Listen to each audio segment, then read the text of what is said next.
नमस्ते, welcome to Babli explains. हम देखते हैं कमाल और आतिश आपस में बात कर रहे होते हैं और कमाल आतिश को कहता है कि तुम अपनी फीलिंग्स अपने गुस्से के पीछे मत छुपाओ, मुझे पता है तुम मरजान से प्यार कर बैठे हो। आतिश कहता है ऐसा कुछ नहीं है और तभी मरजान डोर ओपन कर देती है। आतिश उसे देखता है और कहता है तुम यहाँ क्या कर रही हो। मरजान कहती है मुझे तुमसे कुछ जरूरी बात करनी है, मैंने तुम्हारे ऑफर के बारे में सोचा इसलिए मैं यहाँ आई हूँ। आतिश कहता है ओ तो तुम ऑफर की वजह से यहाँ पे आई हो, पर हम बाद में बात करेंगे। मरजान कहती है नहीं अभी बात करेंगे। कमाल बाहर चला जाता है और मरजान अंदर आ जाती है। मरजान कहती है मुझे हॉस्पिटल के बारे में बात करनी है। आतिश कहता है क्या तुमने दरवाज़ा नॉक करके अंदर आना नहीं सीखा है? जब भी देखो तुम दरवाजे के बाहर ही खड़ी रहती हो, क्या तुमको तमीज़ नहीं है? मरजान कहती है मुझे पता नहीं था तुम दोनों अंदर बात कर रहे हो, वरना मैं आती ही नहीं। ये कहकर वो जाने लगती है। आतिश उसे पकड़ लेता है। फिर मरजान कहती है मुझे तुम्हारा ऑफर मंजूर है, ये हॉस्पिटल बनाना मेरे लिए बहुत ज़रूरी है। मैं नाराज़ थी लेकिन अब नहीं, अब मुझे किसी भी हालत में हॉस्पिटल बनाना ही है, बस इतना ही कहना था मुझे। इतना कहकर वो वहाँ से चली जाती है। यहाँ आतिश कमाल के पास आता है और कहता है तुमने जो भी अंदर मुझे बोला वो सब बकवास था, मैं उससे नहीं प्यार करता, हम दोनों के बीच कभी भी कुछ भी नहीं रह सकता है, वो मेरे सबसे बड़े दुश्मन की बेटी है। कमाल घर के अंदर आ जाता है। वहाँ पर असली की माँ उसे रोक लेती है और पूछती है तुम दोनों क्या बात कर रहे थे? कमाल कहता है कुछ नहीं, कोई काम की बात थी। असली की माँ कहती है तुम मुझे बता सकते हो, मैं आतिश को नहीं बताऊंगी कि तुमने उसकी बात मुझे बताई। कमाल थोड़ा गुस्से में बोलता है कि आज तो आपने मुझे ये बात कह दी, आगे से मत कहना क्योंकि आपको पता है मैं किसी के भी सीक्रेट शेयर नहीं करता, और इतना कहकर वहाँ से चला जाता है। फिर नेक्स्ट सीन में यहाँ मरजान बैठी होती है। तभी नाजिर आ जाता है और बोलता है मुझे तुम्हें प्रोजेक्ट के बारे में बताना है, तुम सुनकर खुश हो जाओगी। मरजान कहती है नाजिर मुझे भी तुम्हें कुछ तो बताना है, अब मैं मेरी कंपनी में वापस जा रही हूँ, इसलिए अब मैं तुम्हारे साथ काम नहीं कर सकती हूँ, मुझे माफ कर देना कि मैं तुम्हें इस तरीके से बता रही हूँ। उन दोनों को फिर आतिश देख लेता है। उसे बहुत गुस्सा आता है, वो उसे मारने के लिए आ ही रहा होता है कि उसे तभी कमाल की कही हुई बातें याद आती है कि तुम उसके लिए कुछ फील करते हो। और फिर आतिश सोचता है कि ये मेरे दुश्मन की लड़की है, मुझे उससे कभी प्यार नहीं हो सकता। वो वहाँ से जाने लगता है लेकिन कंट्रोल नहीं कर पाता और फिर उन दोनों के पास आ ही जाता है और कहता है तुम फिर आ गए, मार खाने यहाँ से निकल जाओ, इसके पहले मैं तुम्हें उठा के फेंक दूँ। नाजिर कहता है तुम खुद को समझते क्या हो, पहले तुमने प्रोजेक्ट कैंसिल किया और अब तुम उसे खुद ही कर रहे हो। आतिश कहता है तुम्हें इससे क्या तकलीफ हो रही है, अब मेरी वाइफ कंपनी में वापस आ रही है, वो अब मेरे साथ काम करेगी मेरी वाइफ होने के हक से, अब तुम्हें यहाँ पर आने की जरूरत नहीं है, निकल जाओ। नाजिर मरजान की तरफ बढ़ता है। आतिश नाजिर को पीछे धकेल के मरजान का हाथ पकड़ लेता है और नाजिर से कहता है जाओ यहाँ से, मुझे तुम्हारी और बकवास नहीं सुननी, और नाजिर वहाँ से चला जाता है। पर बाद में किसी को कॉल करता है कि अपना सबसे अच्छा और स्ट्रॉन्ग आदमी तैयार करो। फिर मरजान आतिश से कहती है तुम्हें मजा आता है ना ऐसे अकड़ू और घमंडी बनके। आतिश कहता है जो इंसान जैसा होता है मैं उसके साथ वैसा ही बर्ताव करता हूँ। मरजान कहती है मुझे तुम कभी भी समझ क्यों नहीं आते हो। आतिश मरजान को पकड़ता है, मैंने तुमसे कहा था ना उस इंसान से मिलना और बातें करना बंद कर दो, तो फिर तुमने क्यों नहीं किया। वहाँ कमाल आ जाता है। कमाल को देखकर आतिश मरजान को छोड़ देता है और कमाल के पास चला जाता है। यहाँ मरजान कमरे में है। नौकरानी एक फोटो और डायरी मरजान को देकर जाती है और मरजान इलुल और ताहिर की फोटो देखकर उदास होती है। तभी वहाँ आतिश आ जाता है। आतिश को देखकर मरजान वो फोटो और डायरी छुपा लेती है। आतिश कहता है क्या छुपा रही हो तुम, दिखाओ मुझे। वो कहती है कुछ नहीं, और वहीं दरवाजे पर असली उन दोनों को मिरर में से देख लेती है और उसे लगता है दोनों किस कर रहे हैं और जल भूनकर वहाँ से चली जाती है। फिर दोनों की लड़ाई में डायरी और फोटो नीचे गिर जाती है। आतिश वो फोटो देखकर हैरान रह जाता है। मरजान वो फोटो उठाती है और आतिश को बताती है ये दोनों मेरे बचपन के दोस्त हैं, काश मैं वो दिन वापस ला सकती, हम खुश रहते थे, हम खेलते थे एक साथ। यह सब सुनकर आतिश की आंखों में आंसू आ जाते हैं। फिर बचपन का सीन दिखाते हैं कि कैसे वो लोग इतने खुश थे और फोटो लेते थे साथ में। मरजान कहती है मेरी सबसे अच्छी दोस्त थी इलुल, उसकी मुस्कुराहट बहुत प्यारी थी, मुझे ज्यादा तो याद नहीं है, बस कुछ धुंधली धुंधली यादें मेरे दिमाग में हमेशा जिंदा रहती है उनकी, काश वो यहाँ पर होते, हम कितने खुश होते एक साथ। आतिश वो फोटो अपने हाथ में ले लेता है। फिर पास्ट का सीन दिखाते हैं कि कैसे खेलते वक्त मरजान बेहोश होके गिर जाती है। आतिश मरजान को होश में लाने की कोशिश करता है। तभी हैदर और नरमीन वहां आ जाते हैं और फिर हैदर अपना बेल्ट निकालकर ताहिर यानी आतिश को उसी बेल्ट से बहुत मारता है। आतिश वो फोटो मरजान को देता है और खुद को कंट्रोल नहीं कर पाता, इसीलिए बाथरूम में आ जाता है और अंदर आकर वो बहुत चीखता चिल्लाता है और अपने कपड़े भी फाड़ देता है और कहता है जो पल तुम्हारे लिए खुशियों भरे थे वो हमारे लिए बहुत ही दर्दनाक थे। अपने मुंह पर पानी मारता है और कहता है हैदर मैं तुम्हें नहीं छोड़ूंगा, तुमने मेरा पूरा बचपन बर्बाद कर दिया, तुमने मेरी बहन मुझसे छीन ली। फिर नेक्स्ट सीन में असली अपनी माँ को कहती है इस लड़की का हमें कुछ न कुछ तो करना ही पड़ेगा, अगर ऐसा ही चलता रहा तो ये आतिश हमसे छीन लेगी और हम कुछ नहीं कर सकेंगे। उसकी माँ कहती है मैं ऐसा कभी नहीं होने दूंगी। आतिश फिर से कमरे में आता है। मरजान उसको पूछती है क्या तुम ठीक हो? आतिश कहता है हॉस्पिटल का नाम इलुल क्यों रखा है तुमने? मरजान कहती है अभी जो तुमने फोटो देखी उसमें एक लड़की थी प्यारी सी मुस्कुराहट के साथ, वो मेरी दोस्त, उसका नाम है इलुल। आतिश कहता है वो तुम्हारी दोस्त है, सिर्फ इसलिए तुम हॉस्पिटल का नाम उसके नाम पर रखना चाहती हो? मरजान कहती है पता नहीं, जब हम दोनों छोटे थे तब हम दोनों ने एक दूसरे से वादा किया था कि हम एक दूसरे को कभी नहीं भूलेंगे, शायद उस वजह से या फिर कोई और भी वजह हो सकती है, मुझे नहीं पता कि मैं तुमको कैसे एक्सप्लेन करूं, बस मैं चाहती हूं कि उसके नाम पर ही ये हॉस्पिटल खुले। आतिश अब वो दोनों कहाँ पर हैं? मरजान कहती है पता नहीं, मैंने मेरे पापा और मम्मी से बहुत बार पूछा, उन्होंने कहा वो अपने दादा दादी के साथ कहीं चले गए हैं और वो कभी दोबारा वापस नहीं आएंगे। आतिश मन में सोचता है हाँ वो कभी वापस नहीं आएगी क्योंकि वो मर गई है तुम्हारे बाप के वजह से। मरजान कहती है मुझे इलुल की बहुत याद आती है, लेकिन मुझे उस लड़के का नाम याद नहीं आता है, शायद माहिर कादिर, पता नहीं क्या था उसका नाम। आतिश को यह सुनकर बहुत बुरा लगता है। आतिश मन में सोचता है कि मैं तुम्हें कभी नहीं भूला तुम्हारे बाप की वजह से। सुबह हो जाती है। फिर नेक्स्ट डे आतिश मरजान को सोते हुए देखता है, वो इलुल की फोटो को लेकर साथ में सोई थी। आतिश धीरे धीरे उसके पास जाता है, उसे हाथ लगाने की कोशिश करता है, लेकिन फिर वो बिना हाथ लगाए वापस आ जाता है। मरजान ताहिर बोलते हुए चिल्लाकर उठती है। आतिश ये नाम सुनकर रुक जाता है।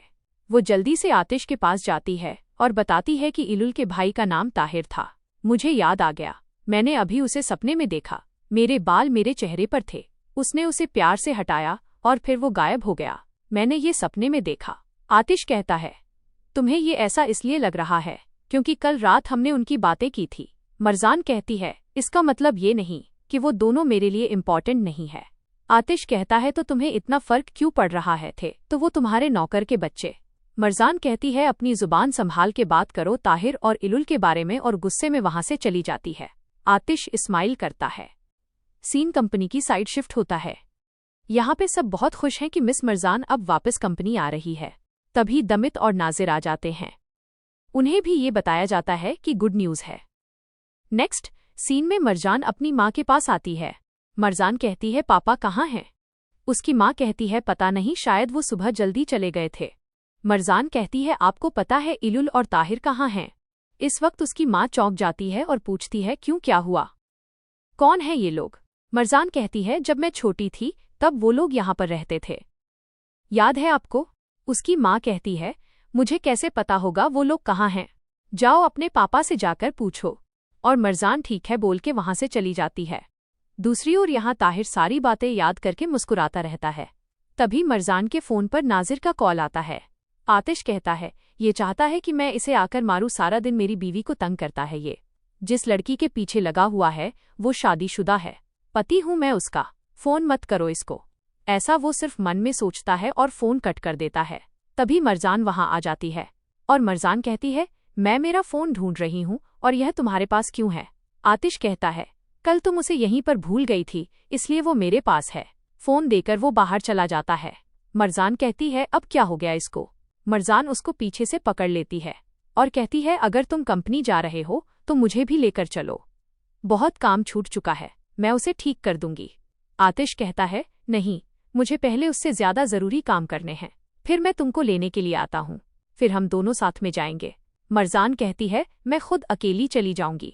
आतिश कहता है मैंने कहा ना, मैं तुमको लेने के लिए आऊंगा, मैं तुम्हारा बॉस और पति दोनों हूँ, मेरी बातें माना करो। इतना कह के वो वहां से चला जाता है। मरजान कहती है यार अभी और कितने दिन बचे हैं, कब ये 187 डेज खत्म होंगे? तभी हैदर आता है और कहता है क्या हुआ बेटा? मरजान कहती है मुझे आपसे ताहिर के बारे में बात करनी थी। आपने कहा कि आपको इलुल याद नहीं है, लेकिन ताहिर जो उसका बड़ा भाई था। ताहिर का नाम सुनकर हैदर के चेहरे का रंग उड़ जाता है। हैदर को भी बचपन का सीन याद आता है कि वो किस तरीके से इलुल को ताहिर के पास से छीन कर ले गया था और उसे कमरे में बंद कर दिया था। हैदर कहता है, हाँ मुझे याद आया जब तुमने उसका नाम लिया अभी। लेकिन तुम क्यों पूछ रही हो? मरजान कहती है, कुछ नहीं, मैंने पुरानी फोटो देखी, मुझे उनकी याद आई कि वो कहाँ होंगे, क्या कर रहे होंगे। क्या आप जानते हैं उनके बारे में? हैदर कहता है, मैंने तुमको पहले भी बताया था ना कि वो अपने दादा दादी के साथ कहीं चले गए। मरजान कहती है, लेकिन मुझे उनको ढूंढना है, मैं उनसे मिलना चाहती हूँ। हैदर कहता है, इलुल तो मर गई है, वो बहुत ज्यादा बीमार थी, और ताहिर, उसके बारे में मुझे कुछ भी नहीं पता है। फिर हैदर बोलता है कि मैंने इलुल वाली बात छुपाई ताकि तुमको तकलीफ ना हो बेटा। मरजान ये सुनकर रोने लगती है और कहती है, इलुल मर गई, लेकिन ये कैसे हो सकता है? अब दूसरी ओर यहाँ ताहिर इलुल की कब्र पे फूल लेकर आया है। पीछे से मरजान भी आ रही है।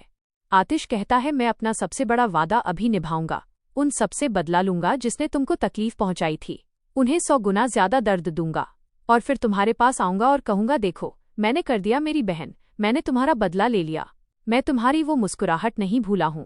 तभी वहां मरजान आ जाती है। मरजान आतिश को वहां पर देखकर शौक हो जाती है और आतिश भी मरजान को देखकर शौक हो जाता है, और यहीं पर मरजान इलुल की कब्र पर आई है। आतिश पीछे छिप जाता है ताकि मरजान उसे देख न सके। आतिश दूर खड़ा होकर मरजान को देखता है।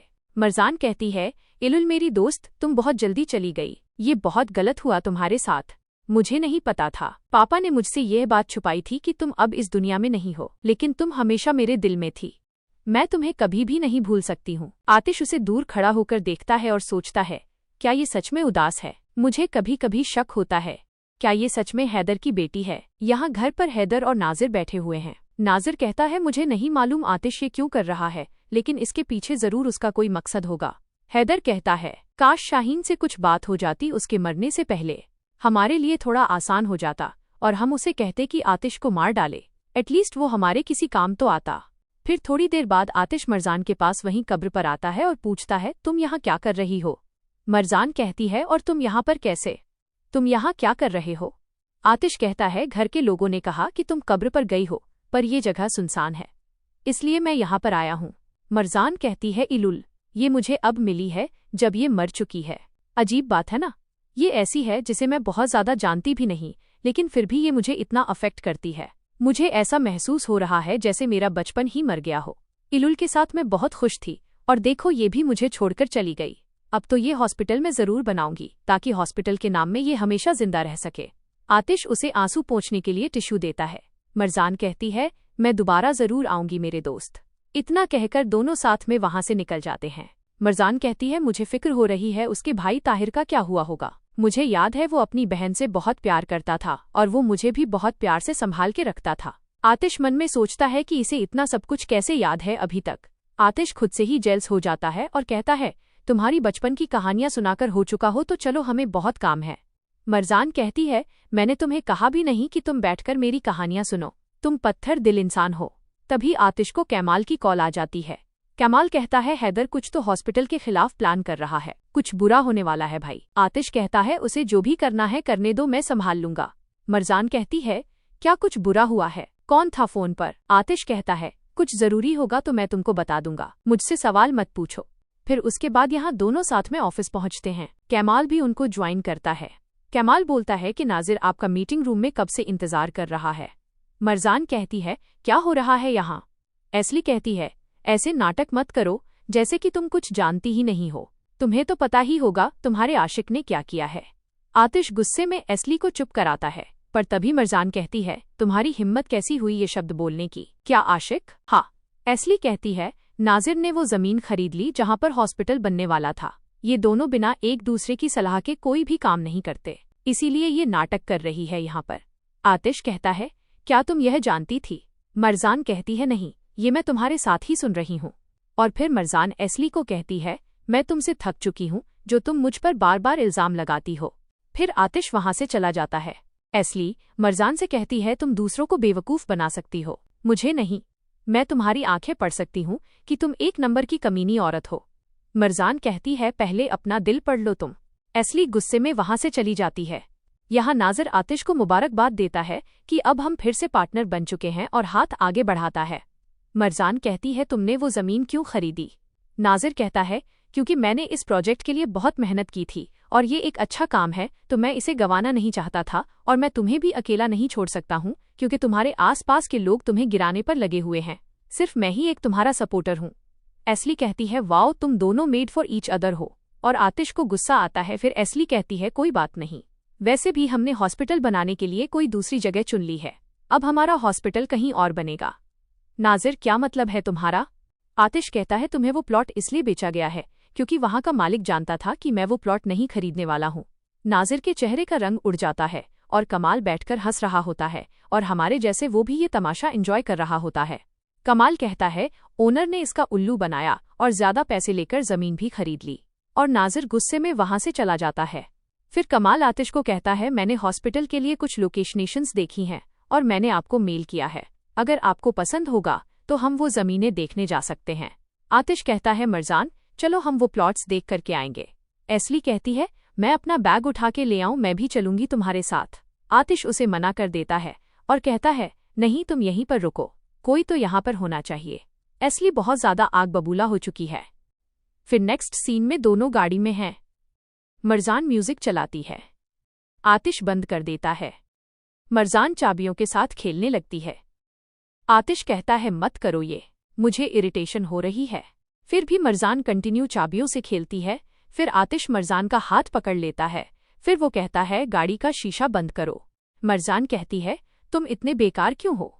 वो गुस्से में बोलती है, मैं इंसान हूँ, रोबोट नहीं, तुम मुझे हर चीज के लिए मना नहीं कर सकते। और फिर मरजान सो जाती है। आतिश उसे सोते हुए देखता है। उसे कमाल की बातें याद आती हैं कि आप उससे प्यार करने लगे हो।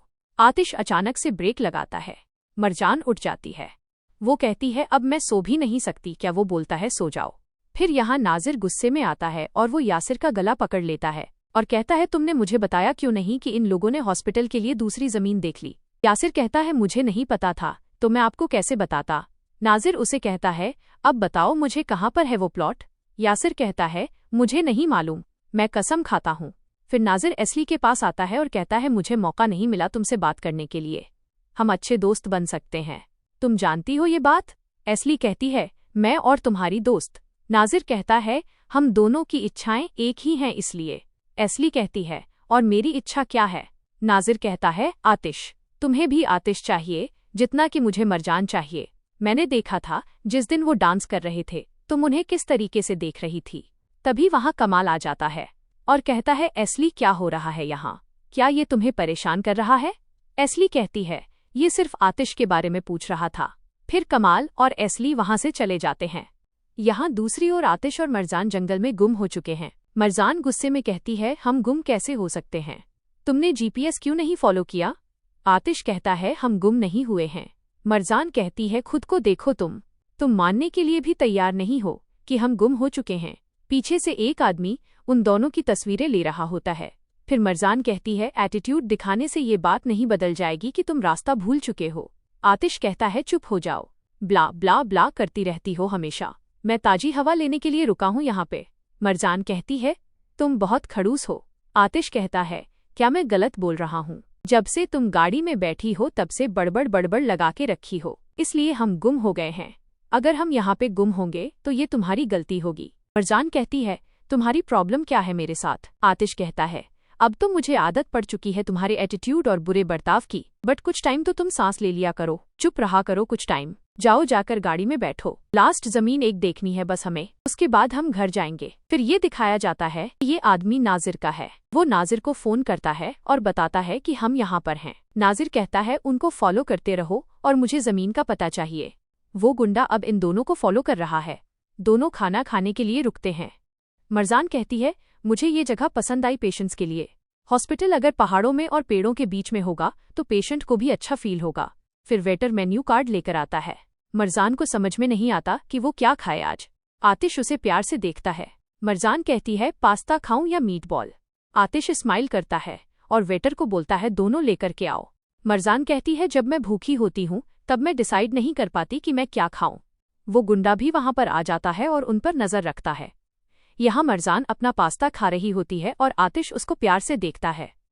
फिर आतिश कहता है, आराम से खाओ नहीं तो खाना अटक जाएगा। मरजान कहती है, तो क्या अब तुम मुझे खाना भी नहीं खाने दोगे? आतिश कहता है, तुम बहुत तेज खा रही हो इसलिए मैं तुमको रोक रहा हूँ।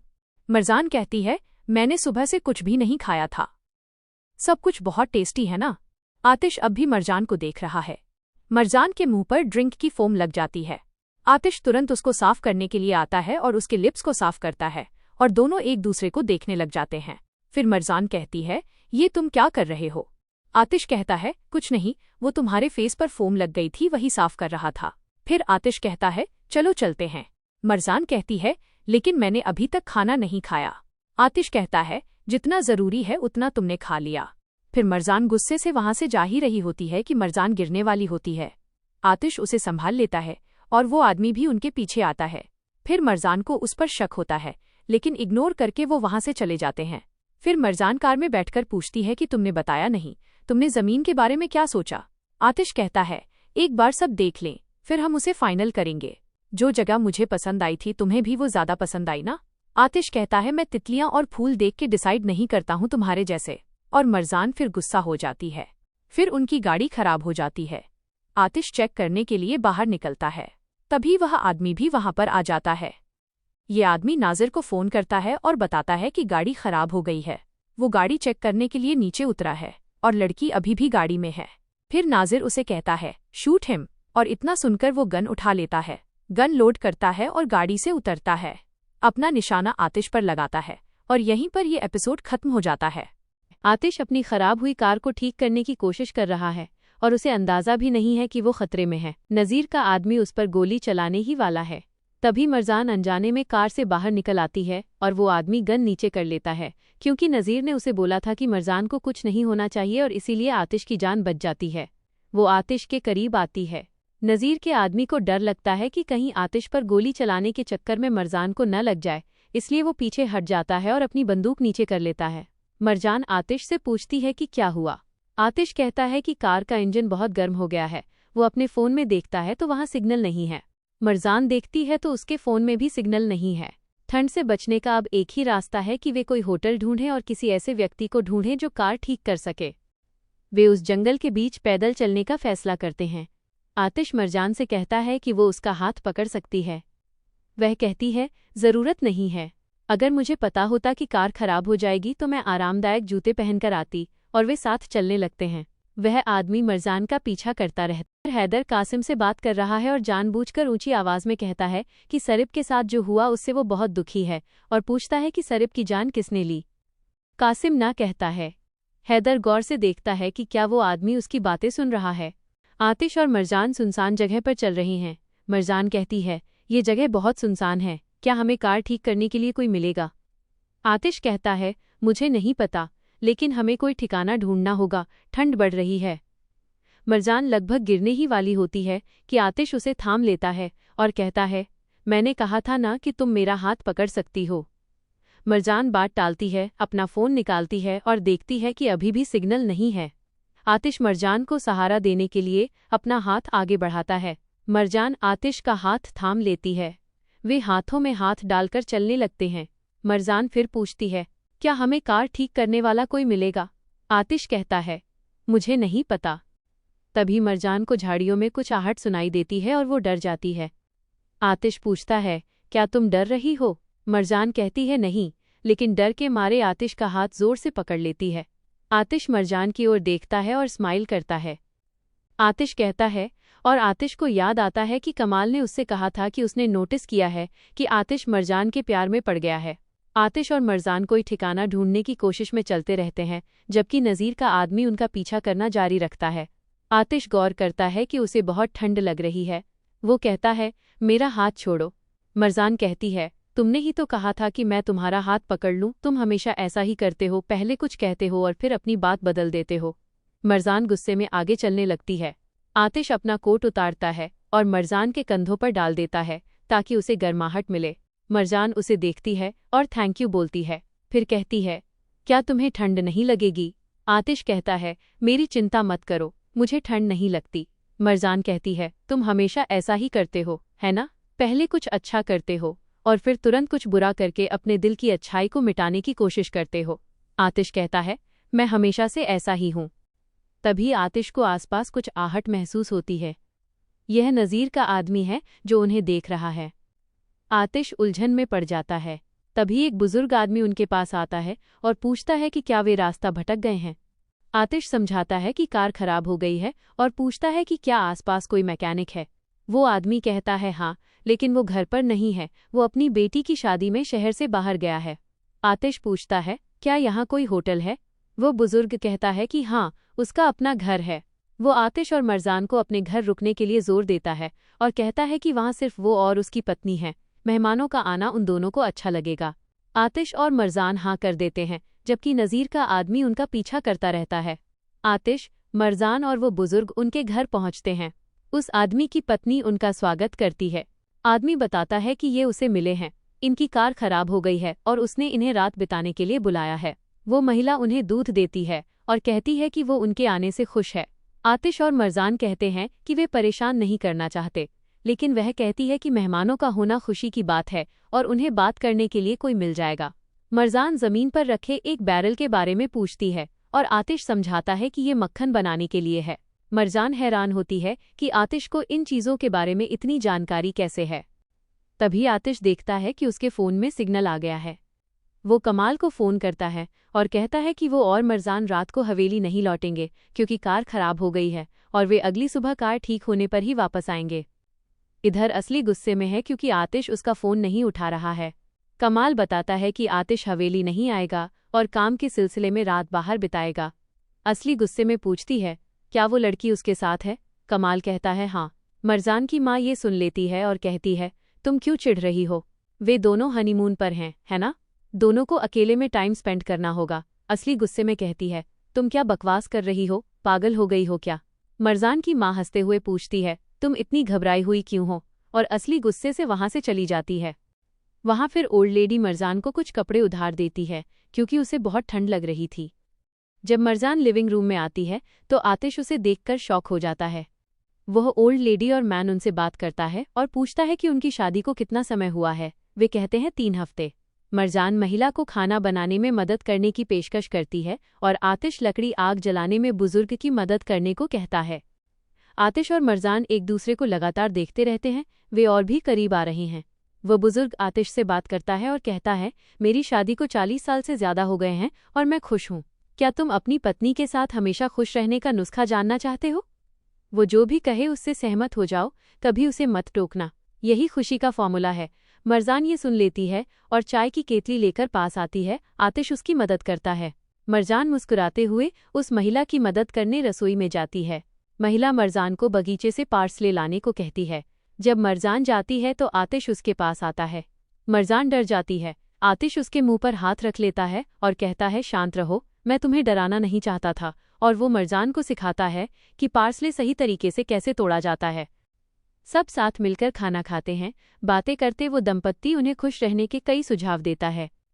मरजान और आतिश एक दूसरे को देखते रहते हैं और वह महिला कहती है कि उनकी आंखों में दिख रहा है कि वे हमेशा साथ रहेंगे और एक दूसरे की रक्षा करेंगे। मरजान, आतिश और वो दंपत्ति बगीचे में कॉफ़ी पी रहे हैं। ठंड ज्यादा होने के कारण दंपत्ति अंदर चला जाता है। आतिश और मरजान अकेले रह जाते हैं। आतिश मरजान के बालों का स्कार्फ ठीक करता है और वो फिर एक दूसरे को देखने लगते हैं। वे बातें करते हैं और मरजान कहती है कि वो यहाँ रह सकती है। मरजान कहती है, मेरे पास एक प्रोजेक्ट है, मुझे उसे पूरा करना है। और आतिश वादा करता है कि एलियो अस्पताल ज़रूर बनेगा। आतिश और मरजान तारों को देखते हैं। मरजान को ठंड लगती है तो वो खुद को ढकने के लिए कंबल लाती है और आतिश को भी ओढ़ाती है। आतिश कहता है, ज़रूरत नहीं है, पर मरजान कहती है, क्या तुमने उस आदमी की बात नहीं सुनी? खुश रहने के लिए तुम्हें मेरी हर बात माननी होगी। आतिश मुस्कुराता है और कंबल ले लेता है। वे तारों को देखते हैं और आतिश मरजान को उन तारों के नाम बताता है जिन्हें वो जानता है। तभी नज़ीर का आदमी साथ साथ बैठे आतिश और मरजान की फ़ोटो खींच लेता है और नज़ीर को भेज देता है। मरजान जब देखती है कि वो आतिश के बहुत करीब आ रही है तो वो घर के अंदर जाने का फैसला करती है। आतिश खुद से कहता है, खुद पर काबू रखो, वो सिर्फ एक अजीब सी लड़की है। दूसरी तरफ नज़ीर उन तस्वीरों को देखकर अपने आदमी से कहता है कि वो वहाँ से निकल सकता है। नज़ीर असली के पास जाता है और उसे आतिश और मरजान की तस्वीरें दिखाता है और कहता है, अब तुम मेरी मदद करोगी या नहीं? असली गुस्से में उसे निकाल देती है और उन तस्वीरों को नफरत से देखती है और मरजान को बर्बाद करने की कसम खाती है। तभी मरजान और आतिश उस घर के अंदर जाते हैं और वह कपल कहता है कि वे सोने जा रहे हैं। महिला मरजान और आतिश को वो कमरा दिखाती है जहां उन्हें सोना है। जब वो कमरे से बाहर निकलती है, आतिश और मरजान एक दूसरे को देखते हैं और मरजान सोचती है, क्या हमें एक ही बेड पर सोना पड़ेगा? और यहीं पर यह एपिसोड खत्म हो जाता है। आतिश मरजान को कहता है, मैं बाहर जाकर सो जाऊंगा, तुम यहीं सो जाओ। और जैसे ही वो बाहर जाने लगता है, वहां पर वो ओल्ड लेडी आ जाती है और वो आतिश को पूछती है, तुम्हें कुछ चाहिए बेटा?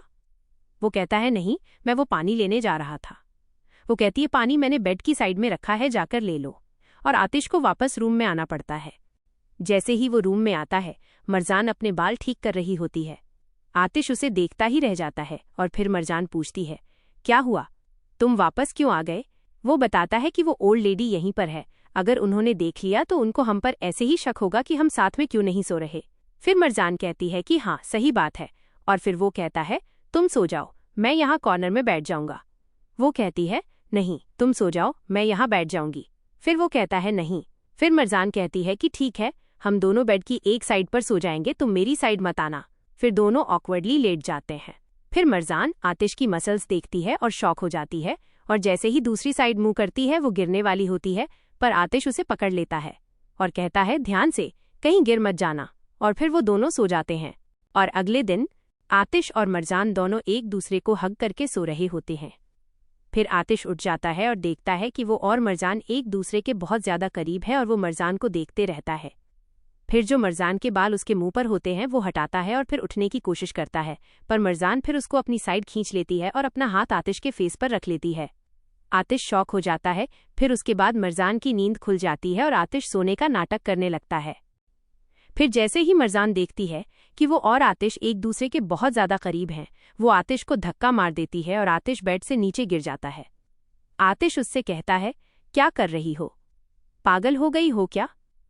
मरजान बेड से नीचे उतर जाती है और कहती है, वो मैंने बुरा सपना देखा, इसीलिए मैंने तुम्हें धक्का मार दिया, और भागकर वॉशरूम चली जाती है। आतिश स्माइल करने लगता है। फिर वो दोनों तैयार होकर बाहर आते हैं। वो ओल्ड लेडी और आदमी उनका वेट कर रहे होते हैं। वो लेडी पूछती है, तुम लोगों को नींद तो अच्छे से आई ना रात? मरजान कहती है, हाँ। आतिश कहता है, नहीं। फिर वो लेडी पूछती है, क्या हुआ बेटा, कोई प्रॉब्लम थी? आतिश और मरजान एक दूसरे की साइड देखने लगते हैं। आतिश कहता है, नहीं आंटी, मुझे नींद अच्छे से आई थी। मरजान कहती है, हाँ मुझे भी। फिर वो मरजान को कहती है कि उसकी हेल्प करे आटा गूंथने में, और मरजान उसकी हेल्प करने लगती है। आतिश स्माइल करता रहता है मरजान को देखकर। फिर मरजान अपने बाल पीछे करने लगती है। आतिश कहता है, वो कर देगा, क्योंकि तुम्हारे हाथों में आटा लगा है। और फिर वो दोनों एक दूसरे को देखने लगते हैं। फिर वो ओल्ड आदमी आतिश को कहता है, चलो लकड़ी काट कर लेकर आते हैं, और वो दोनों वहां से चले जाते हैं। मरजान वहीं उस औरत के साथ रोटियां बना रही होती है। वो बुजुर्ग महिला मरजान को सिखाती रहती है कि रोटियां कैसे बनाई जाती हैं, लेकिन मरजान का ध्यान बिल्कुल नहीं लगता। वो बार बार आतिश की तरफ देखती रहती है, ठीक से सीख नहीं पाती और सब कुछ गलत कर देती है। वो औरत को कहती है कि मेरे से क्यों नहीं बन रही, बार बार गलत हो रही है। उधर आतिश लकड़ी काटते समय भी लगातार मरजान की ओर देखता रहता है और अपने काम पर ध्यान नहीं दे पाता। तभी वो महिला मरजान से कहती है कि वो आतिश को इतनी ज्यादा न देखे, वरना वो सही तरीके से रोटियां बनाना नहीं सीख पाएगी। मरजान शर्मा जाती है और वो रोटियां बनाने लग जाती है। उसी समय वो आदमी आतिश से कहता है कि वो कुल्हाड़ी पर ध्यान दे, क्योंकि अगर वो बार बार अपनी वाइफ को देखता रहेगा और ध्यान नहीं लगाएगा तो ये खतरनाक हो सकता है। आतिश भी शर्मिंदा हो जाता है और हाँ बोलकर लकड़ी काटने लग जाता है। फिर मरजान रोटियां बना लेती है और आंटी बोलती है कि अपने हस्बैंड के हाथ धुलवा दो। मरजान कहती है, वो खुद धो लेगा। वो औरत कहती है, नहीं बेटा, तुम धुलवाओ, तुम्हारा पति है वो। और मरजान को उसके हाथ धुलवाने पड़ते हैं। फिर वो लेडी बोलती है कि आतिश को रोटी खिलवा दो अपने हाथ से, और मरजान फिर उसे अपने हाथ से रोटी खिलाती है। आतिश स्माइल कर रहा होता है। फिर उनकी कार ठीक हो जाती है और वो आदमी कहता है, आज रात यहीं रुक जाओ, कल चले जाना। और आतिश और मरजान मान जाते हैं। दूसरी साइड असली अपनी माँ से झगड़ा कर रही होती है कि मरजान आतिश को मेरे से दूर कर रही है, मैं मार डालूंगी मरजान को। उसकी माँ उसे कहती है कि मैं देखती हूँ, पर वह बोलती है, नहीं आप नहीं, अब मैं देखूंगी, और मेरे साथ अब नाजिर भी है। उसकी माँ कहती है, अगर आतिश को पता चला तो वो तुम्हें छोड़ेगा नहीं।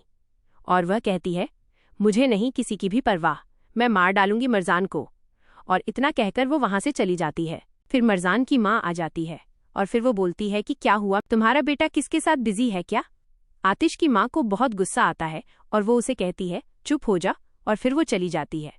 फिर वो आदमी आतिश और मरजान को फिश पकड़ने के लिए भेज देता है, पर वो पकड़ नहीं पाते। मरजान कहती है, 2 घंटे हो गए, हमने एक भी फिश नहीं पकड़ी, बेइज्जती हो जाएगी। आतिश कहता है, सब्र करो, पकड़ लेंगे। तभी मरजान की स्टिक एक फिश पकड़ लेती है। आतिश उसकी हेल्प करने के लिए खड़ा होता है। वो मरजान को पीछे से पकड़ लेता है और जोर लगाकर फिश निकालने लगते हैं। फिश तो नहीं निकलती, पर दोनों नीचे एक दूसरे पर गिर जाते हैं और एक दूसरे को देखने लगते हैं। फिर मरजान जल्दी से खड़ी हो जाती है और आतिश को कहती है, अब हम क्या करें? आतिश कहता है, कोई बात नहीं, मेरे पास सल्यूशन है इसका भी। फिर कमाल असली को कॉल करता है, पर असली कॉल नहीं उठाती। फिर वो सोचता है कि असली कहाँ गई, ये मेरी कॉल क्यों नहीं पिक कर रही। फिर वो ऑफिस में कॉल करता है और पूछता है, और वहां पर भी उसे यही पता चलता है कि असली ऑफिस नहीं आई है। और फिर कमाल थोड़ा अपसेट हो जाता है कि असली कहाँ गई, कहीं कुछ कर न बैठे गुस्से में। फिर वो असली की माँ को कॉल करता है और उससे पूछता है कि असली कहाँ गई, पता है आपको कहाँ है? वो कहती है, नहीं, मुझे नहीं पता। और फिर वो कहता है, कुछ तो पता ही होगा, कहाँ गई है और क्यों गई है? वो कहती है, नहीं, मुझे उसने कुछ नहीं बताया, और कॉल कट कर देती है। फिर कमाल सोचता है कि ये दोनों कुछ तो करने वाली हैं, पर क्या? फिर वो कुछ टाइम बाद फिशेस लेकर आ जाते हैं और वो आंटी पूछती हैं, कितनी फिशेस मिली? मरजान कहती है, इतनी मिली है कि हमें कुछ मार्केट में बेचनी पड़ी, और सभी हंसने लगते हैं। फिर मरजान और आतिश सब बैठकर खाना खाने लगते हैं और वो आदमी आतिश को कहता है, चलो तुम दोनों डांस करो। मरजान कहती है, मुझे डांस नहीं आता, पर वो अंकल आंटी दोनों उन्हें फार्स करते हैं और मरजान को लेकर आतिश डांस करता है। जैसे ही आतिश डांस शुरू करता है, मरजान उसे देखती रहती है। आतिश वेडिंग डांस करता है उसके साथ, जिसमें फिर मरजान भी उसके साथ डांस करने लगती है, और वहीं दूसरी ओर कोई गन लेकर झाड़ियों में से उन्हें देख रहा होता है। वहीं वो दोनों एक दूसरे में खो जाते हैं और डांस कंटिन्यूअसली कर रहे होते हैं। तभी झाड़ियों में से कोई गोली चला देता है और वो गोली जाकर मरजान को लग जाती है।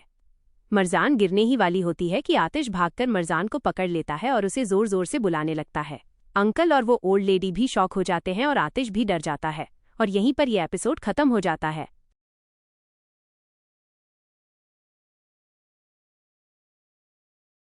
आतिश मरजान को फौरन अस्पताल लेकर पहुंचता है और जोर जोर से डॉक्टर्स को बुलाता है। डॉक्टर तेजी से मरजान को बेड पर लिटाते हैं और बगैर वक्त जाया किए उसे ऑपरेटिंग रूम की तरफ ले जाने लगते हैं। डॉक्टर सवाल करते हैं कि मरजान को क्या हुआ है, मगर आतिश घबराहट में बस यही कहता है, किसी ने गोली मार दी इसे। डॉक्टर कहते हैं, फौरन ऑपरेटिंग रूम में ले जाना होगा। आतिश मरजान के करीब जाकर कहता है, मरजान हिम्मत रखो, आंखें खोलो, तुम्हें कुछ नहीं होगा, आंखें बंद मत करना। डॉक्टर्स मरजान को ऑपरेटिंग रूम में ले जाते हैं और डॉक्टर आतिश को बाहर रुकने का कहती हैं। आतिश रूम के बाहर बैठ जाता है और बहुत ज्यादा अपसेट होता है। इसी दौरान कमाल हैदर को फोन करता है और बताता है कि आतिश ने तुम्हें कुछ बताने के लिए बोला है।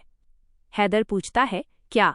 कमाल कहता है, मरजान को गोली लग गई है और वो हॉस्पिटल में है। फिर हैदर अपनी बीवी को बताता है कि मरजान को गोली लगी है, जिसके बाद हैदर घबराकर अस्पताल की तरफ भागता है। निर्मिन भी हैदर के पीछे होती है। बाहर आते ही असली सीढ़ियों से उतरती नजर आती है। निर्मिन गुस्से से असली से कहती है, पहले तुमने मेरे बेटे को मारा, अब मेरी बेटी को मार डाला। अगर मेरी बेटी को कुछ भी हुआ तो मैं तुम सबको बर्बाद कर दूंगी। असली उसको बोलती है, मैंने क्या किया? मुझे नहीं पता तुम किस बारे में बात कर रही हो। फिर हैदर गुस्से और सदमे में कहता है, ये तुम क्या बकवास कर रही हो? चुप करो और अस्पताल चलो। इसी लम्हे असली की माँ भी वहां पहुंच जाती है। फिर सीन आतिश की साइड शिफ्ट होता है और वो सोचता है कि मैं किस किस्म का आदमी हूँ, जब इसे कुछ होता है तो मैं इतना कमजोर क्यों पड़ जाता हूँ। उसी टाइम नज़ीर वहां आ जाता है और गुस्से में आतिश का गला पकड़ लेता है। वह कहता है, तुम कैसे आदमी हो? एक लड़की तुम्हारे साथ थी और तुम उसको सेफ नहीं रख पाए। आतिश गुस्से में नज़ीर को जोर से पीछे धक्का दे देता है और सख्त लहजे में कहता है, अगर दोबारा मुझे टच किया तो मैं तुम्हें मार दूंगा। और वो लड़की मेरी बीवी है, इसका ख्याल कैसे रखना है ये मैं जानता हूँ। वो नज़ीर को देखकर बोलता है, जिसने भी ये किया है मैं उसे छोड़ूंगा नहीं। इसी वक्त नरवीन और हैदर भी वहां पहुंच जाते हैं। हैदर नज़ीर को रोककर कहता है, ये लड़ने का वक्त नहीं है। नरवीन कांपती आवाज में आतिश से पूछती है, अब वो कैसी है? आतिश जवाब देता है, अभी उसकी कोई खबर नहीं आई है। ये सुनकर नरवीन रोने लग जाती है और रोते हुए हैदर से कहती है, पहले मेरा बेटा गया, अगर मरजान को कुछ हो गया तो मैं जिंदा नहीं रह सकूंगी। इसी लम्हे मरजान की दोस्त भी वहां आती है और नरवीन को कहती है, आंटी आपकी बेटी बहुत स्ट्रांग है, उसे कुछ नहीं होगा, और नरवीन को बिठा देती है। इसी दौरान असली वहां पहुंचती है। हैदर गुस्से से पूछता है, ये सब किसने किया? आतिश तल्ख लहजे में कहता है, ये तुम्हारे गुनाहों की सजा है जो सामने आ रही है। हैदर चौंक कर कहता है, मैं सवाल पूछ रहा हूं और तुम ये क्या कह रहे हो? आतिश आगे बढ़कर कहता है, वह मेरी बीवी है, जिसने भी ये किया है मैं उसे छोड़ूंगा नहीं। दुआ करो कि वो तुम में से कोई ना हो। असली ये सुनकर खामोश और घबराई हुई रह जाती है। इसी वक्त असली की माँ आतिश के पास आकर कहती है, तुम ठीक हो? यह फैमिली हमेशा मुसीबतों में घिरी रहती है, उनकी वजह से हम भी मुश्किलात में आ गए हैं। आतिश सख्ती से जवाब देता है, ये बात करने का वक्त नहीं है। असली सोचती है, कहीं ये मरजान के और करीब न आ जाए। तभी ऑपरेशन थिएटर का दरवाज़ा खुलता है और डॉक्टर बाहर आती है। डॉक्टर कहती है, ऑपरेशन सक्सेसफुल रहा है, लेकिन खतरा अभी टला नहीं। हम मरजान को कुछ देर ऑब्जर्वेशन में रखेंगे। आतिश पूछता है, क्या हम मरजान को देख सकते हैं? डॉक्टर जवाब देती है, सिर्फ एक अटेंडेंट जा सकता है। हैदर कहता है, मैं उसका फादर हूं, और आतिश कहता है, मैं हस्बैंड। फिर आतिश फौरन आगे बढ़ता है, जबकि नरवीन वहीं बैठकर रोने लगती है। आतिश डॉक्टर के साथ अंदर चला जाता है और दिखाया जाता है कि मरजान बेड पर बेहोश पड़ी होती है। आतिश कमरे में आता है, वो मरजान के पास जाकर बैठ जाता है और कहता है, तुम ऐसे यहाँ सो नहीं सकती, उठो और मुझे चैलेंज करो। क्या तुम मुझे सुन रही हो? कोई भी मेरे सामने इस तरह खड़ा नहीं हो सकता जिस तरह तुम खड़ी होती हो। तुम एक मजबूत लड़की हो, तुम मेरे साथ लड़ सकती हो, लेकिन इस वक्त तुम्हें अपनी जिंदगी की सबसे बड़ी जंग लड़नी है और मुझे यकीन है तुम ये जंग जीत जाओगी। दूसरी ओर दिखाया जाता है कि मरजान अपने ख्यालों की एक बहुत ही अच्छी दुनिया में होती है और उसके साथ आतिश भी। वह कहती है, यह जगह कितनी अच्छी है ना आतिश, मैं यहाँ से जाना नहीं चाहती, यहाँ मुझे अच्छा लग रहा है। आतिश कहता है, मुझे तुम्हारी ज़रूरत है, तुम्हें यहाँ से जाना होगा, तुम्हें तुम्हारी उसी दुनिया में वापस जाना है। फिर मरजान आतिश का हाथ पकड़ लेती है और दूसरी ओर असली दुनिया में आतिश मरजान का हाथ पकड़ लेता है। तभी डॉक्टर अंदर आती है और कहती है कि मरजान को आराम की ज़रूरत है। आतिश सर हिलाकर कहता है, ठीक है, और वो जाने लगता है, मगर दरवाजे पर रुक कर कहता है, मैं यहीं हूँ, मुझे यकीन है तुम ज़रूर उठोगी, मैं तुम्हारा इंतज़ार करूँगा। दूसरी साइड नज़ीर हैदर से पूछता है, क्या कोई ऐसी बात है जो तुम मुझसे छुपा रहे हो? हैदर फौरन गुस्से में जवाब देता है, शट अप, तुम क्या बकवास कर रहे हो? नरमीन सुन लेगी। नज़ीर तलखी से कहता है, तुम्हारे लोन लेने की वजह से ही तो पहले भी मरजान को किसी ने किडनैप करने की कोशिश की थी। हैदर फौरन इनकार करता है, वो मैं नहीं था, वो सब मुराद की वजह से हुआ था। इसी टाइम मरजान की दोस्त उठकर इन दोनों के पास आती है और कहती है, हैदर अंकल, क्या आप डॉक्टर से बात कर सकते हैं? अगर नरमीन आंटी मरजान को एक बार देख लें तो शायद उन्हें कुछ सब्र आ जाए। हैदर कहता है, ये अभी सही टाइम नहीं है। दूसरी ओर आतिश इमरजेंसी रूम से बाहर आता है और पूछता है, बाकी सब कहाँ हैं? असली की माँ कहती है, सब चले गए हैं, तुम भी चलो। आतिश कहता है, आप लोग चले जाएं, मैं यहीं रहूंगा। असली की माँ गुस्से में कहती है, जिनकी बेटी थी वो चले गए, तुम यहाँ क्या करोगे? और फिर असली भी कहती है, माँ ठीक कह रही है, तुम भी चलो। आतिश कहता है, नहीं, मैं यहीं रहूंगा। असली की माँ कहती है, तुम्हारे कपड़े भी गंदे हो चुके हैं।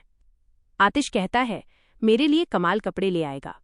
थोड़ी देर बाद कमाल कपड़ों के साथ वहां आ जाता है और आतिश से पूछता है, मरजान कैसी है? असली कहती है, मरी नहीं है अभी, और आतिश उसकी साइड गुस्से से देखता है। फिर आतिश कमाल को जवाब देता है, वो ठीक है, पर ऑब्जर्वेशन में है। कमाल कहता है, तुम फिक्र न करो।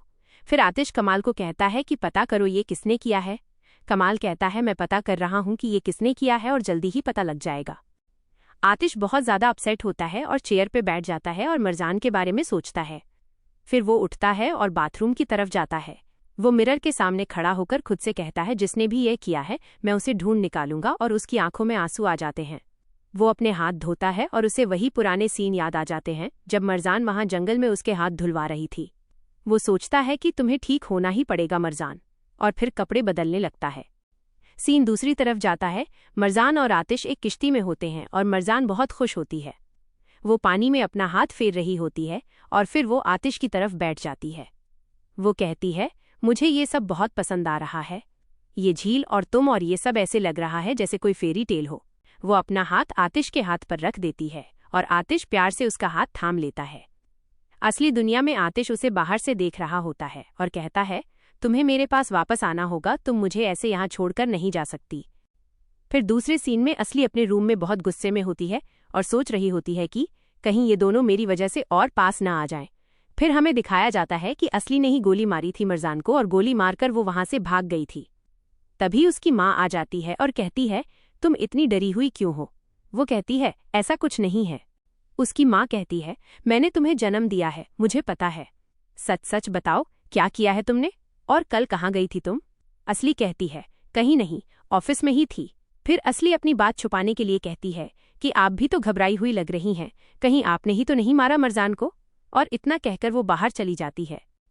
फिर वो अंकल आंटी घर आते हैं मरजान से मिलने और अंकल कहते हैं कि इनका घर इतना बड़ा है फिर भी वो हम गरीबों के साथ इतने अच्छे से रहे।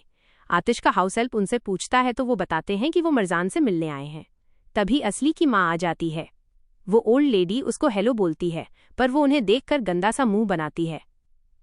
फिर वो लेडी उन्हें कुछ फ्रूट्स वगैरह देती है और असली की माँ उन्हें डांट देती है और कहती है, मरजान नहीं आई घर अभी, वो हॉस्पिटल में है, वहां जाकर दो। वो दोनों शॉक हो जाते हैं और वहां से चले जाते हैं। दूसरी ओर मरजान के सपने में ताहिर आया होता है। वह उसके बारे में सोच रही है क्योंकि बाहर आतिश उसे कह रहा होता है कि उठ जाओ, अभी हमें हॉस्पिटल भी खोलना है। वो कहता है, मैं प्रॉमिस करता हूँ जिसने भी तुम्हारे साथ ये किया है मार डालूंगा मैं उसे। तभी कमाल वहां आ जाता है आतिश के कपड़े लेकर। वह कमाल को पूछता है, कुछ पता चला? कमाल कहता है, अभी नहीं पर कोशिश कर रहे हैं।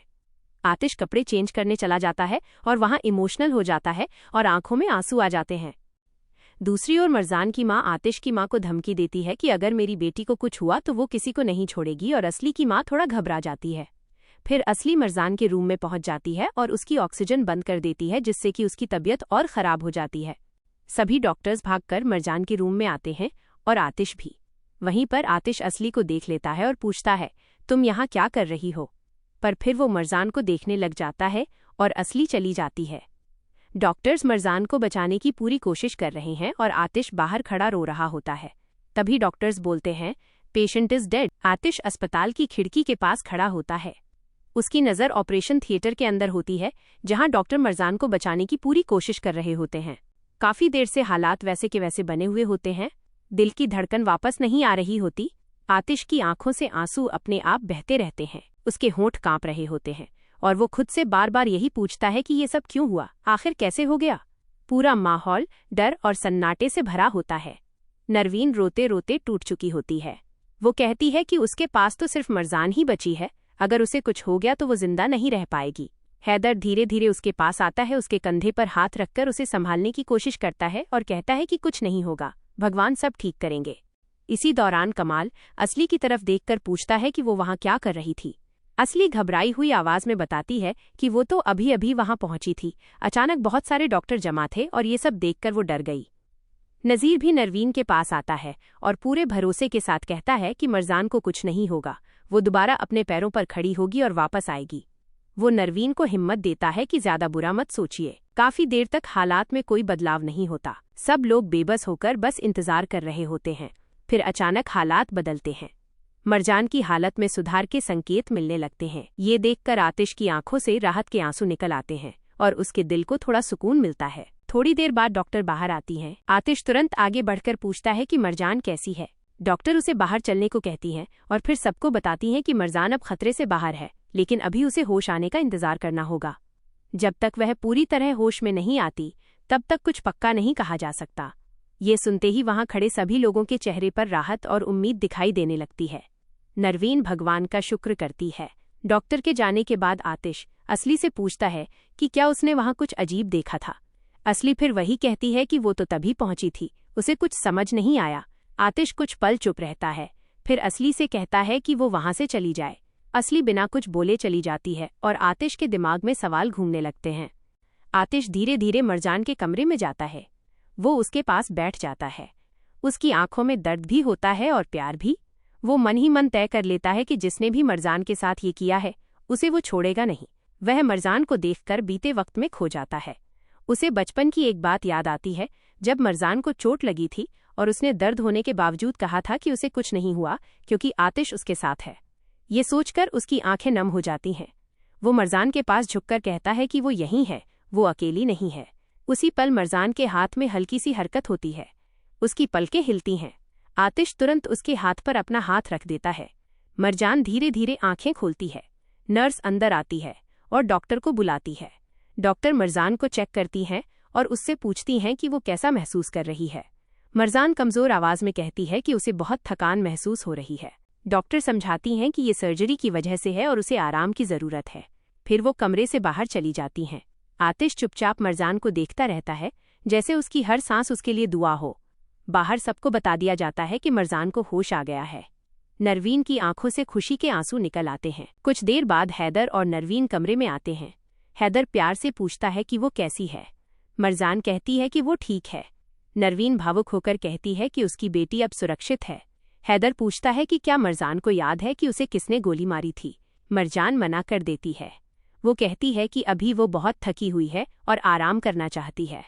नरवीन और हैदर बाहर चले जाते हैं। आतिश फिर मरजान के पास आता है और पूछता है कि उसे किसी चीज की जरूरत तो नहीं। मरजान हल्की मुस्कान के साथ मना कर देती है।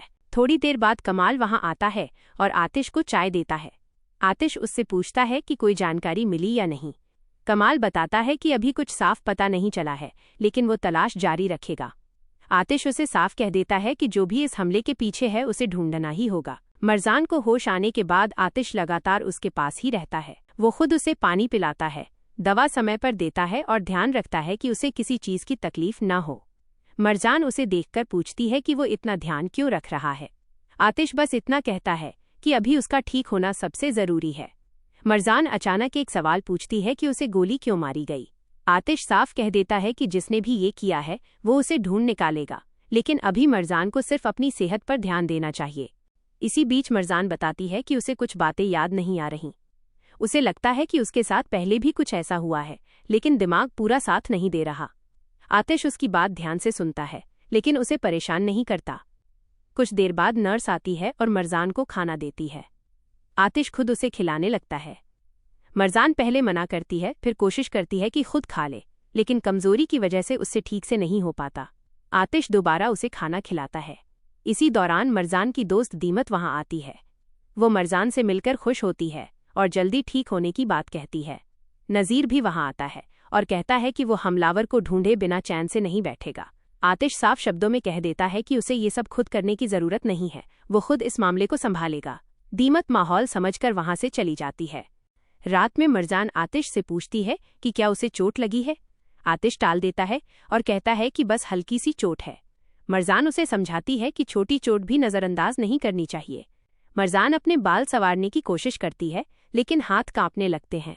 आतिश बिना कुछ कहे कंघी लेकर उसके बाल ठीक कर देता है। मरजान उसे धन्यवाद कहती है। कुछ देर बाद मरजान फिर दर्द की शिकायत करती है, लेकिन नर्स बुलाने से मना कर देती है। वो आतिश से पूछती है कि वो क्या सोच रहा है। मरजान बताती है कि जब उसे गोली लगी थी तब उसे लगा था कि उसकी जिंदगी खत्म हो जाएगी। वो आतिश से कहती है कि अगर उसे कुछ हो जाए तो वो उसका अधूरा प्रोजेक्ट पूरा करे और अस्पताल जरूर बनवाए।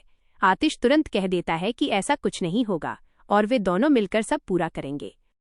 दूसरी तरफ असली अपने कमरे में बेचैनी से टहल रही होती है। वो खुद से सवाल कर रही होती है कि कहीं मरजान ने उसे वहां देखा तो नहीं। उसे डर लगता है कि अगर सच सामने आ गया तो आतिश उसे छोड़ देगा। कमाल वहां आता है और असली से कहता है कि वो जानता है कि वो क्या सोच रही है। असली बात टाल देती है और सोने चली जाती है। अगली सुबह मरजान अचानक घबराकर उठती है और कहती है कि उसे कुछ याद आ गया है। वो बताती है कि जिस शख्स ने उसे गोली मारी थी उसने सफेद कपड़े पहने हुए थे। सब लोग ये सुनकर चौंक जाते हैं। हालांकि ये जानकारी बहुत साफ नहीं होती, लेकिन जांच के लिए यही एक सुराग होता है। इसी दौरान असली वहां आती है। मरजान की नज़र उसकी शर्ट पर जाती है और वो उसे ध्यान से देखने लगती है। असली घबरा जाती है और तुरंत खुद को संभाल लेती है। थोड़ी देर बाद मरजान गार्डन में ताज़ी हवा लेने जाती है। वहां अचानक उसे चक्कर आते हैं। आतिश तुरंत उसे संभाल लेता है और बिना कुछ सोचे उसे गोद में उठाकर कमरे में ले जाता है। मरजान कहती है कि वो खुद चल सकती है, लेकिन आतिश उसे आराम से बिस्तर पर लिटा देता है। कमाल बताता है कि अभी तक कोई ठोस सबूत नहीं मिला है। असली बीच में बोलती है कि मरजान को ज्यादा परेशान नहीं करना चाहिए। कमाल हैरानी से पूछता है कि वो अचानक इतनी फिक्र क्यों करने लगी। असली कहती है कि भले ही वो मरजान से नफरत करती हो, लेकिन हालात बिगड़ सकते हैं। आतिश साफ कह देता है कि वो किसी से नहीं डरता और जो भी करना है वो खुद करेगा। दूसरी तरफ असली के कमरे में बेनाज आती है। असली उसे अपने सामान को छूने से मना कर देती है। बेनाज चली जाती है, लेकिन असली को अचानक अपना नेकलेस याद आता है। वो घबरा जाती है क्योंकि वो कहीं नहीं मिलता। उसे डर लगने लगता है कि कहीं वो वहीं तो नहीं गिर गया था। इसी बीच नज़ीर जबरदस्ती मरजान से मिलने की कोशिश करता है। आतिश उसे रोक देता है। बहस बढ़ जाती है। अंदर मरजान शोर सुनकर बाहर आने की कोशिश करती है, लेकिन कमजोरी की वजह से वो सीढ़ियों के पास गिर जाती है और बेहोश हो जाती है। असली ये सब देखती है।